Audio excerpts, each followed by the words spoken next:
Inside Ola Electric, battery leasing, subsidies, and manufacturing innovation. Hello and welcome to CandiMentor. Today, we're stepping into the storm that is Ola Electric, India's boldest EV gamble. A company trying to build everything at once.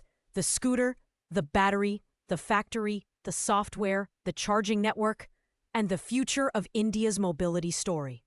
This is the tale of battery economics, subsidies, gigafactories, and manufacturing magic. The story of how Ola Electric wants to become India's Tesla at twice the speed and half the cost. Let's open the vault. The EV revolution Ola wants to lead. Ola didn't just launch a scooter. It launched a national narrative. India will lead the EV revolution. Aggressive pricing, huge marketing, a digital-first buying experience. Ola wanted dominance before TVS, before Hero, before the global giants even blinked. The biggest cost in an EV? The battery. Under every electric scooter sits a silent monster. It eats 35 to 45% of the total manufacturing cost. Lithium-ion cells are imported. Prices fluctuate wildly. One spike in lithium, Ola's margins fall instantly. This is Ola's biggest weakness and biggest chance to change the game. Battery leasing, Ola's most ambitious idea. Here's Ola's dream. Sell the scooter without the battery. Why? Because the battery is too expensive. Remove it, scooter price drops massively. Customer pays a small monthly fee to use the battery. For Ola, predictable recurring revenue, control over battery lifecycle, long-term lock-in. For customers, a cheaper entry point. India hasn't seen battery as a service at scale yet. Ola wants to be first.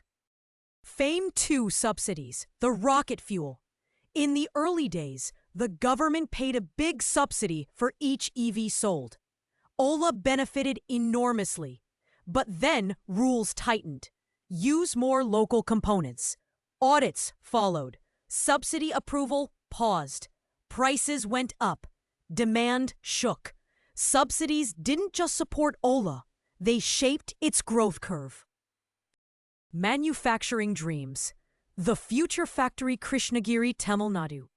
A vast stretch of land turned into one of the world's largest 2W EV factories.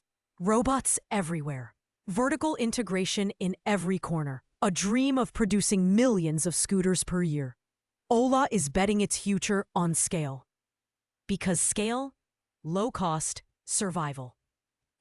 Why vertical integration matters. Ola doesn't want to buy parts. It wants to make them. Vertical integration means fewer imports, tighter quality control, lower production cost, higher profit margin, fewer bottlenecks. It's the Tesla model, but adapted for scooters. Motor, controller, BMS. Built in-house. Most Indian EV brands import critical components from China.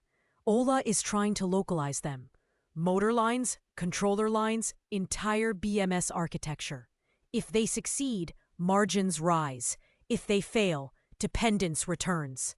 Unquote. Ola's new cell chemistry. The big announcement. Ola unveiled its own 2170 cylindrical cell. Indian designed, Indian manufactured. Future goal. Key features. High nickel NMC chemistry. More energy density, more range, more cycles. If they mass produce this, it's a national milestone. End.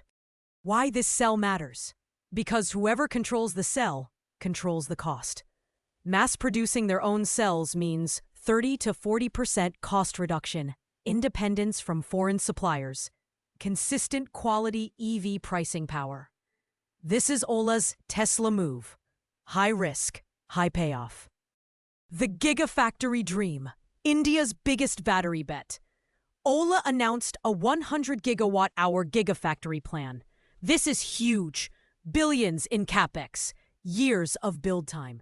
But if completed, Ola becomes India's largest battery producer. Government PLI schemes sweeten the deal. ... Cell to pack, the BYD-style shortcut. Traditional batteries use modules. Ola wants to skip that. Cell-to-pack design means fewer parts, lighter battery, better cooling, lower cost. BYD did it with its Blade battery and changed global EV math. Ola wants the same effect for scooters. End. Range claims versus real world. The daily battle. Marketing says 150 plus kilometers. Real world says depends. Software updates, BMS calibrations, motor tuning. Ola constantly pushes OTA updates to improve range. The engineering fight never ends. Warranty provisions, the hidden accounting cost.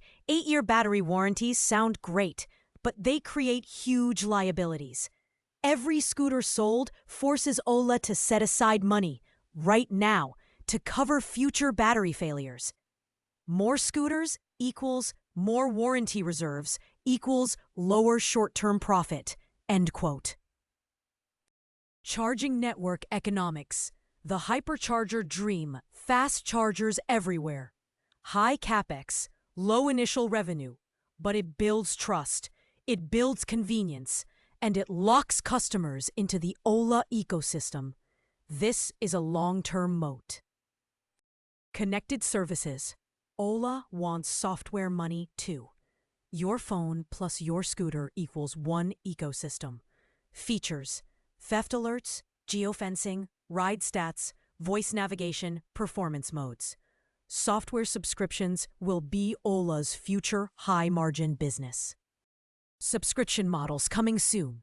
Expect Ola to earn recurring revenue via battery leasing, premium features, extended warranties, maintenance plans.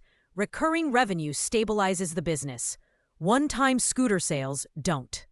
End. Direct to consumer. No dealers, no middlemen. Ola sells directly to customers. Pros: higher margin, full customer control, data ownership. Cons: service issues, repair delays, customer dissatisfaction. High reward, high risk. End. Ola's scale strategy. Profit comes later. Ola is not designed for short-term profit. It's designed for high burn, high capex, rapid scaling, cost reduction over years. Profit only comes when cell production plus volume scale meet in the middle. Risks Ola faces. The ambition is huge. So are the risks. Battery safety incidents, service complaints, subsidy eligibility issues, aggressive competition from Ather, TVS, Hero, global lithium volatility, execution risk at factory scale. Ola is walking a tightrope. The real strategy behind Ola Electric. Ola doesn't want to be a scooter maker. Ola wants to be an ecosystem owner. Its own cells, its own packs, its own motors, its own Gigafactory, its own charging network, its own software, its own distribution. If everything works, Ola becomes India's Tesla. If even one pillar fails, the entire model shakes. End. Closing summary. Ola Electric isn't an EV brand. It's a battery company, a manufacturing company, a software company, and a mobility company rolled into one. Battery leasing, Gigafactories, in-house cells, vertical integration, massive capex, all point to one truth. The future of EVs belongs to whoever controls the battery, and Ola wants that crown.